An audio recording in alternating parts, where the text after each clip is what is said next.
दोस्तों, आज मैं आपके लिए लेके आई हूँ हिंदी की पाठ्य योजना।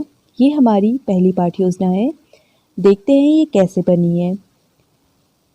सबसे पहले हमने यहाँ पे एक बॉक्स बनाया है जिसमें लिखा है दिनांक, विषय, उपविषय, कक्षा, कालांश और समय।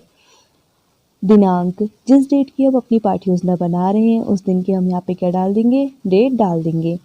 विषय, विषय हमने जो लिया है वो है हिंदी और हमारा जो उपविषय है वो है गद्य।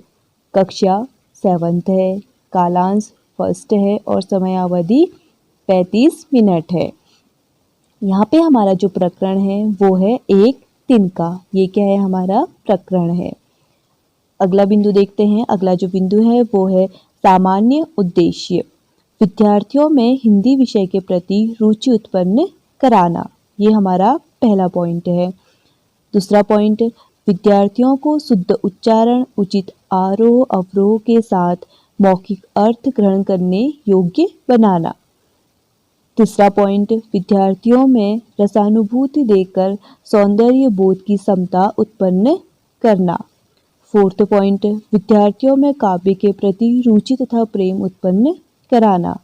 फिफ्थ पॉइंट, विद्यार्थियों में तर्क वितर्क शक्ति का विकास कराना। यहाँ पर हमने 5 पॉइंट क्या ले रखे हैं, सामान्य उद्देश्य।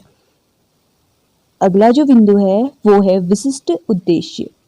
पहला, विद्यार्थियों को एक दिन का शब्द से अवगत कराना। दूसरा पॉइंट, विद्यार्थियों को एक तिनका कविता के शीर्षक से परिचित कराना, उसका मौखिक विकास कराना। अगला पॉइंट देखते हैं। शिक्षण सहायक सामग्री में हमने चौक, डस्टर, लपेट श्यामपट्ट और संकेतक का क्या किया है, प्रयोग किया है। अगला जो पॉइंट है वो है पूर्व ज्ञान। विद्यार्थियों के पूर्व ज्ञान को नवीन ज्ञान में जोड़ना। अगला पॉइंट है प्रस्तावना प्रश्न। ये हमारी पाठ्य योजना का सबसे महत्वपूर्ण क्या होता है, पॉइंट होता है। यहाँ पर हमने 2 कॉलम बनाए हैं, छात्र अध्यापिका क्रियाएं और दूसरा है छात्र क्रियाएं। पहला प्रश्न, पृथ्वी पर कौन रहता है? इसका जो उत्तर होगा, पृथ्वी पर जीव जंतु और मनुष्य आदि रहते हैं। दूसरा प्रश्न, जीव जंतु वह मनुष्य में सबसे बुद्धिमान कौन है? इसका जो उत्तर है वो है जीव जंतु व मनुष्य में सबसे बुद्धिमान मनुष्य होता है। तीसरा प्रश्न, मनुष्य नहाने धोने पीने के लिए क्या इस्तेमाल करता है? उत्तर, मनुष्य नहाने धोने पीने के लिए पानी का इस्तेमाल करता है। फोर्थ पॉइंट, पानी में डूबने को किसका सहारा होता है?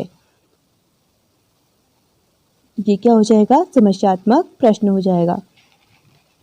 उद्देश्य कथन पे लिखेंगे, विद्यार्थियों आज हम एक दिन का कविता शीर्षक के विषय में विस्तार पूर्वक अध्ययन करेंगे। ये हमारा उद्देश्य कथन हो जाएगा। अगला हमारा पॉइंट है प्रस्तुतिकरण एवं विकास। यहाँ पर हमने 6 कॉलम बनाए हैं। पहला जो है वो है शिक्षण बिंदु, दूसरा है शिक्षण उद्देश्य, तीसरा है छात्र अध्यापिका क्रियाएं, फोर्थ है छात्र क्रियाएं, फिफ्थ है सहायक सामग्री विधि प्रविधि भी इसी के अंतर्गत आएगी और 7th है मूल्यांकन। सबसे पहले हम क्या करेंगे, हम सबसे पहले शिक्षण बिंदु में लिखेंगे आदर्श वाचन। शिक्षण उद्देश्य में लिखेंगे छात्रों को आदर्श वाचन कराना और छात्र अध्यापिका क्रिया में लिखेंगे छात्र अध्यापिका छात्र वाचन करेगी और छात्र क्रिया में लिखेंगे सभी छात्र ध्यानपूर्वक सुनेंगे। और यहाँ पे जो हमारी सहायक सामग्री होगी वो होगी पाठ्य पुस्तक विधि, क्योंकि हम आदर्श वाचन कर रहे हैं तो आदर्श वाचन के लिए हम पुस्तक का यूज करेंगे। तो हमारी जो सहायक सामग्री हो जाएगी वो हो जाएगी पाठ्य पुस्तक की विधि। अगला जो हमारा शिक्षण बिंदु होगा वो होगा अनुकरण वाचन। शिक्षण उद्देश्य में लिखेंगे विद्यार्थी अनुकरण वाचन करेंगे और छात्र छात्र क्रिया में लिखेंगे छात्र अध्यापिका के साथ साथ विद्यार्थी भी बोलेंगे और छात्र क्रिया में लिखेंगे छात्र अध्यापिका के निर्देशानुसार वाचन करेंगे और सहायक सामग्री में लिखेंगे स्वस्वर वाचन विधि, मतलब अपने स्वरों के द्वारा अपने स्वरों का प्रयोग करना, तो ये क्या हो जाएगी उनकी सहायक सामग्री। थर्ड पॉइंट जो होगा वो होगा मौन वाचन। ठीक है, शिक्षण उद्देश्य में लिखेंगे विद्यार्थी मौन वाचन करेंगे, और छात्र अध्यापिका क्रिया में लिखेंगे छात्र अध्यापिका विद्यार्थियों को मौन वाचन करने को बोलेगी, और छात्र छात्र क्रिया में लिखेंगे विद्यार्थी मौन वाचन करेंगे। सहायक सामग्री में क्या होगा, मौन वाचन विधि। और जो फोर्थ हमारा शिक्षण बिंदु होगा वो होगा काठिन्य निवारण। ठीक है, हमारा जो फोर्थ होगा शिक्षण बिंदु वो होगा काठिन्य निवारण। अगला शिक्षण बिंदु होगा वो होगा व्याख्यान। शिक्षण उद्देश्य में लिखेंगे विद्यार्थियों को व्याख्यान विधि का ज्ञान कराना। छात्र अध्यापिका क्रिया में लिखेंगे मैं घमंडो डॉट डॉट तेरे लिए। यहाँ पर हमने क्या कर रखा है, अपनी बुक का एक पैरा, या फिर हमने एक या दो पैरे, हमने यहाँ पे 3 पैरे ले रखे हैं, वैसे आप 1 या 2 पैरे भी ले सकते हैं। तो आप क्या कर सकते हैं, उन 2 पैरों को लिखकर उसका एक लघु प्रतिरूप यहाँ पर लगा सकते हैं। ठीक है, तो हमने यहाँ पर क्या लिख रखा है, मैं घमंडो डॉट डॉट तेरे लिए। इसमें जो छात्र अध्यापिका होगी वो अपना व्याख्यान करेगी। वो करेगी, कवि कहता है जब एक दिन मैं घमंडों से भरा हुआ अपने मकान के मुरेन में खड़ा था, उसी समय हवा के साथ अचानक सूखी घास का तिनका आया और कवि की आंख में पड़ गया। आंख में तिनका पड़ने से वह बहुत बेचैन हो उठा। उसकी आंख में दर्द होने लगा और आंख लाल हो गई। कुछ लोग कपड़े की मूठ बनाकर आंख में तिनका निकालने का प्रयास करने लगे। ऐसी दशा में कवि की सारी अकड़ गायब हो चुकी थी। एक छोटे तिनके ने कवि का घमंड तोड़ दिया था। अनेक प्रयासों के बाद जब तिनका आंख से निकल गया, तब मेरी बुद्धि ने मुझ पर व्यंग कसते हुए कहा कि तू किस बात पर भला इतना घमंड कर रहा है, तेरे लिए तो एक छोटा सा तिनका काफी है। ये क्या हो जाएगा, व्याख्यान हो जाएगा। यहाँ पर छात्र क्रिया में लिखेंगे, ये सभी छात्र ध्यानपूर्वक सुनेंगे। और जो सहायक सामग्री होगी वो क्या होगी, हमारी व्याख्यान विधि।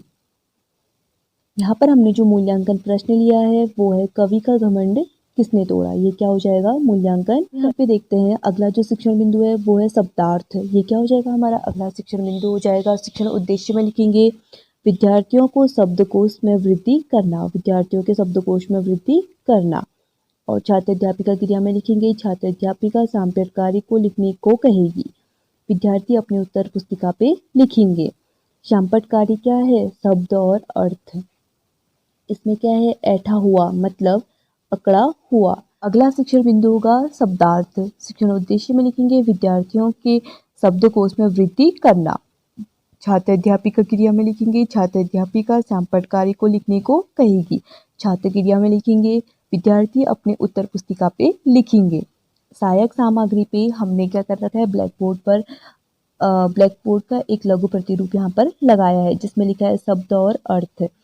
ऐठा हुआ का मतलब है अकड़ा हुआ, मुंडेर छत के आगे का भाग, और दुखना मतलब कष्ट। अगला शिक्षण बिंदु है पर्यायवाची शब्द। विद्यार्थियों के शब्दकोश में वृद्धि करना। छात्र अध्यापिका क्रिया में लिखेंगे छात्र अध्यापिका विद्यार्थियों से उत्तर पुस्तिका पे लिखने को कहेगी। विद्यार्थी अपनी उत्तर पुस्तिका पे लिखेंगे। शब्द और पर्यायवाची। आंख का क्या होगा, आरस नैन होगा, और तिनके का तीन और घास होगा। अगला शिक्षण बिंदु होगा विलोम शब्द। विद्यार्थियों के शब्दकोश में वृद्धि करना। छात्र अध्यापिका क्रिया में लिखेंगे छात्र अध्यापिका विद्यार्थियों को लिखने को कहेगी। छात्र क्रिया में लिखेंगे विद्यार्थी अपने उत्तर पुस्तिका पे लिखेंगे। सहायक सामग्री पे हम लिखेंगे शब्द विलोम, आँख का कान, सूखी का हरी, और घमंड का प्यार।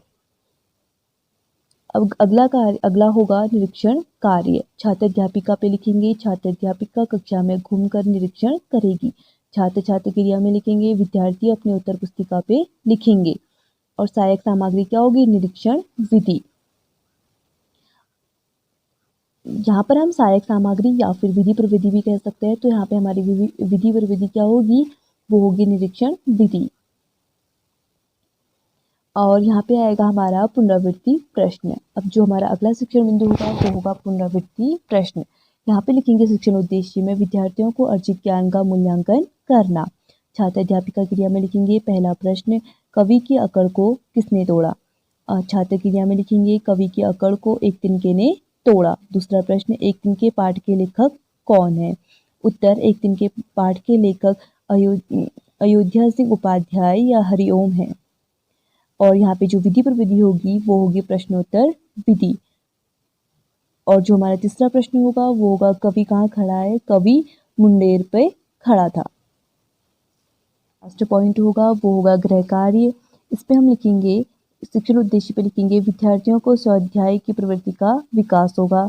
छात्र क्रिया में लिखेंगे छात्र अध्यापिका विद्यार्थियों को उत्तर पुस्तिका पे लिखने को कहेगी। छात्र क्रिया में लिखेंगे विद्यार्थी गृह कार्य को अपनी उत्तर पुस्तिका पे लिखेंगे।